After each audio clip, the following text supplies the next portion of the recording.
Shop నడుపుకుంటూ వెళ్తాం. కొత్త షాప్ పెడితే బాద్షా పోద్దని కూడా ఈ సందర్భంగా తెలియజేస్తున్నాం. ఉద్యోగాలు ఇవ్వకపోతే మాత్రం ప్రభుత్వం చెప్తున్నాం, ఉద్యోగాలు అయిపోతే ఖచ్చితంగా తరలిపోతున్నారు. ఇలాంటి సంఘాలు ఏర్పాటు చేసి ఇలాంటి ఉద్యోగాలు మారోడలు వసూలు చేయడానికి ఇవన్నీ ఇస్తున్నారు.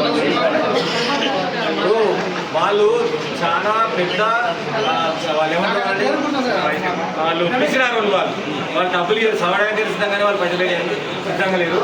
మీరు ఎవరో ఇప్పుడు చెప్పిన మాట పట్టుకుని దయచేసి అనకండి. ఇప్పుడే ఈ ఉద్యమ బిడ్డ పుట్టింది, దీన్ని వాళ్ళ డబ్బుల కోసం ఆశపడటం కాదు. అప్పుడైతే ఇంకా ఎంతో ఉంటుంది. మాకు అప్పుడు తెలంగాణ ఉద్యమం చేసినాం, వర్గీకరణ ఉద్యమం చేసినాం, ఇప్పుడు ఈ బచావ్ ఉద్యమం ఉండదు. నిజాం కాలం నాటి మేము తెలంగాణలో ఉంటాం. ఈ తెలంగాణ కాదు, మన తెలంగాణ. తెలంగాణ మహాపస్సుమే మా వాళ్ళే కొట్లాట తెచ్చుకున్నాం, మేమే కొట్లాడుతున్నాం.